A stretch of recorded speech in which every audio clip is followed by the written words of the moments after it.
First of all, just appreciate the opportunity to be here and represent the University of Iowa football program at this event. Certainly, a lot of changes in the college football landscape over the years, and take this opportunity. We have 4 new members joining the conference, so certainly want to welcome them, and that's certainly a sign of the times. And first time ever, our conference goes coast to coast now, so it's going to be a little bit of a different dynamic that way as well. So, a lot of changes. Portal, NIL, transfers, what have you. And certainly there will be more coming. Next couple of years will be really interesting to see. So I think, the biggest takeaway is it's like always, you just have to embrace, change. It is inevitable. It's part of what we do, certainly, and certainly it's part of college football right now. And the other components try to look for opportunity as it fits your program, wherever it is that you are. So, that is what it is, but I think the best thing about what we do, the basics haven't changed, and the single best part about coaching is being around good people, whether it's the young people, most importantly, you get to work with, or the staff, support staffs, all those different groups, and kind of come together and have a chance to work for common things, and that's really what makes this so enjoyable, and it's special, it's challenging, and then hopefully it's rewarding as well, and I can certainly say it has been. So. As we look forward right now, our 2024 team, it's first obvious takeaway, we have a very sizable senior class, unusually big class that way, and the COVID exemption added to that certainly back in January, had a lot of guys choose to come back. I think we have a good leadership base with our football team based on the work they've done thus far. And as we get ready to head into camp next week, we're healthy overall, and that's certainly a positive also. So. The key thing right now, just like it is every year, is what kind of growth can we demonstrate throughout the month of August, and then certainly as the season goes on as well. Just in a nutshell, defensively, we're about as veteran as I can remember. A lot of good players back, and a lot of guys that have done a great job. And like everybody on our team, we expect those guys to be focused on growth and trying to take on new challenges, because those are certainly going to be coming at us.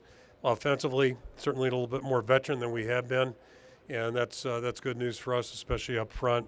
I think we have the potential to be a good offensive football team, but we still have steps to take, not unlike any season probably. And then special teams in a nutshell, we've got our deep snapper back. That's usually not headline worthy, but it's really important. We've got our place kicker and our kicker back, Drew Stevens.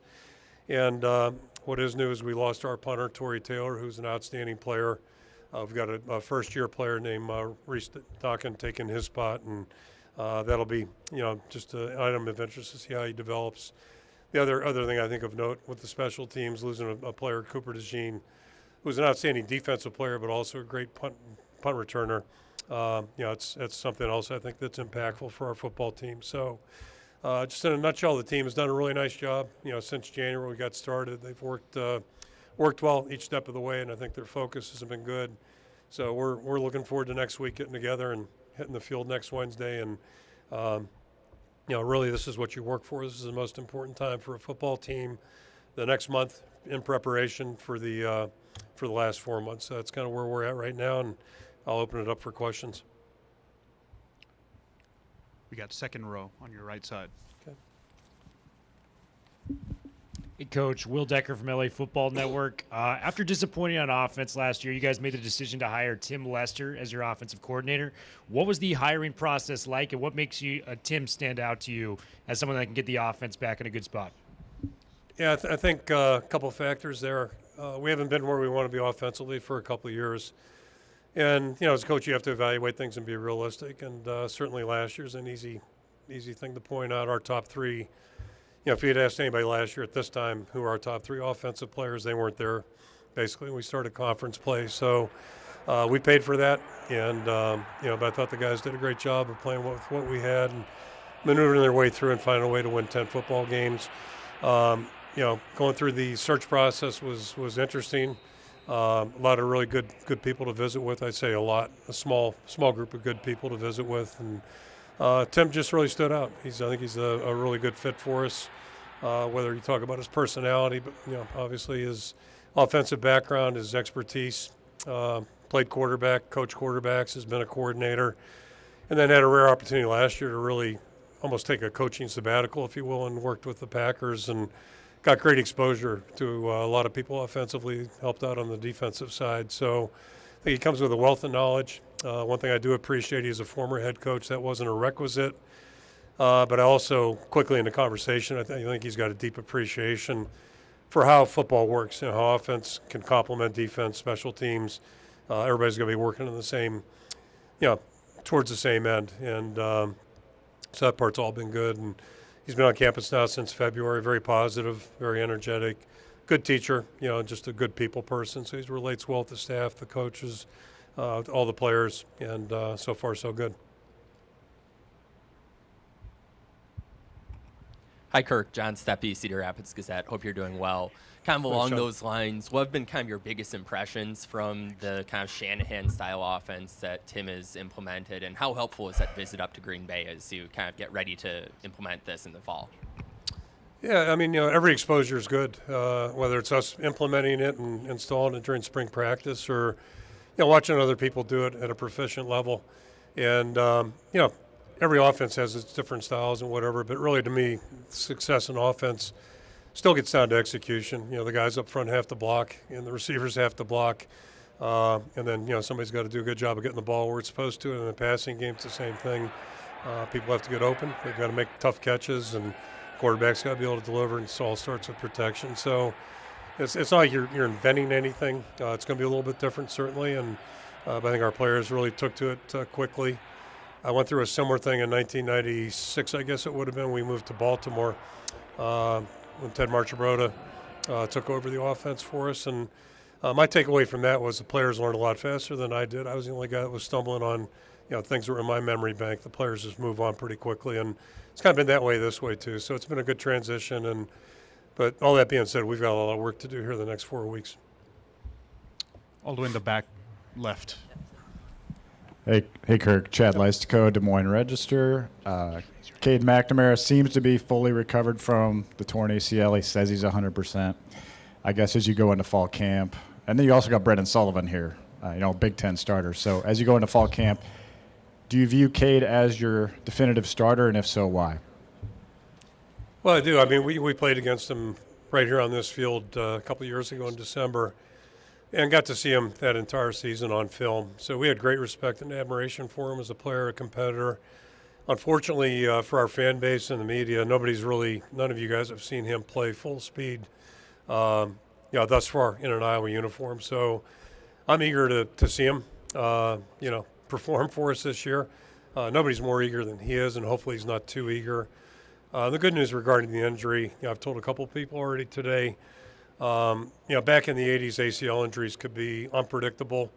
No surgery is routine anymore, but fortunately, 30-some years later, the advances in medicine, ACLs, players come back from them all the time without issue, and we anticipate that for Cade. I know he's eager to go, and eager to see Brendan, too, in practice. It'll be fun to work with him. He's been really impressive in the summer program, and a very competitive guy. He's been impressive in a lot of ways, and seems like he's transitioned really well to Iowa City. So, we're eager to see all of our guys out there, but the quarterback position will be something of note for sure. First row on your right side. Coach Lynn Harrington, State Line Power 5. How you doing today? Good. How about you? I'm doing all right, man. Good to see you again. Likewise. So to follow up on what you was talking about with Tim Lester, can you go more in depth on his relationships with the quarterbacks on the roster and the impact that he's had on the offense as a whole in the short amount of time he's been there? Yeah, it's hard to judge impact because we haven't played anybody yet, but see a lot of positive things. And, not to oversimplify things, but I've been at Iowa now. It's my 35th year coming up. Going back to the 80s, I think one common theme, when we play well up front and we get good quarterback play, we've got a chance to become a good offense. That's kind of been a common denominator. And we haven't had that opportunity the last couple of years. I think we're finally in a position where maybe that is realistic, and we're certainly hopeful we'll know more here in a couple of weeks.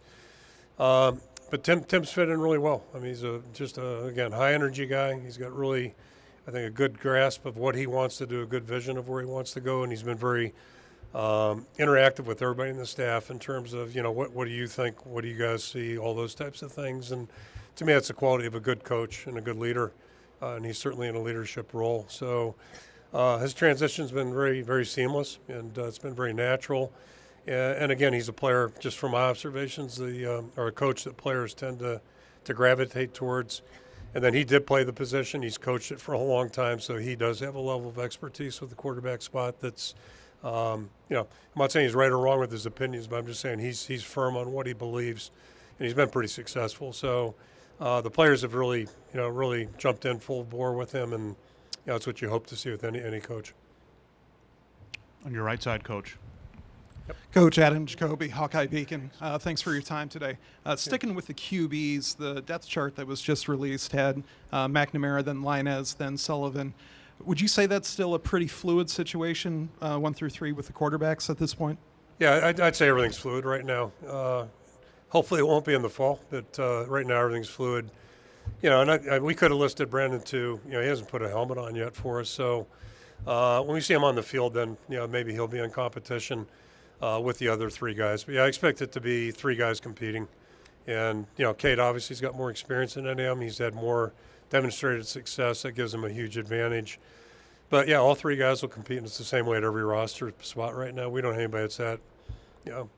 Nobody's just entitled to positions. It just doesn't work that way. On your back left, Coach.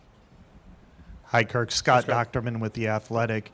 Wanted to ask you about tight end Luke Lachey. You've had a good reputation of developing a lot of NFL tight ends.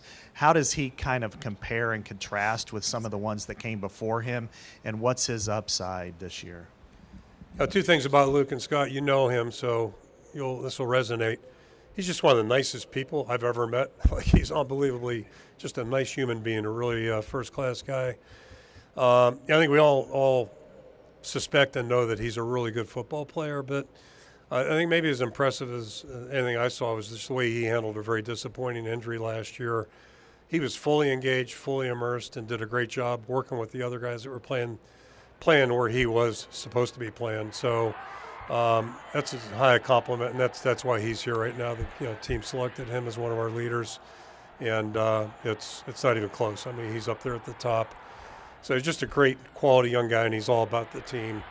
He's an outstanding football player. And one thing, we have had a lot of great tight ends come through our place. You look at a guy like George Kittle, who really has continued to improve, and he's playing at a much higher level, was starting to play at a much higher level at age 25 than he was at 21.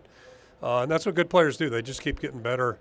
But the one common takeaway, or if you look at all the tight ends we've had, they all come in different sizes, speeds, makeups, but they've all found ways to really impact the game. And Luke certainly fits that. He's more of a conventional tight end, can block in line, but also be a real threat in the passing game. Final question on your left, Coach. Hey, Coach. Mark Holkin, WeAreSC.com, part of the Locked On USC podcast network as well. Before the bowl season started, you had talked about USC and how they used to play defense. What was the genesis behind that comment? And have you had a chance to talk to Lincoln Riley since then? I have not. And it was just a takeaway from a bowl game they played in a couple of years ago. Drive-by scouting, if you will, which is dangerous. But it's a curiosity to me that, because I know they've got good athletes, and we've played them. And, they're a tough football team, at least they were when we played them 5 years ago. So my guess is, I know they've taken some steps, and my guess is they're going to be we don't play them this year, so it's not our concern, but they're going to be a factor in our conference race. I'll go on a limb, make that bold prediction that they'll be there when it's all said and done. Coach Ferentz, thank you so much for your time.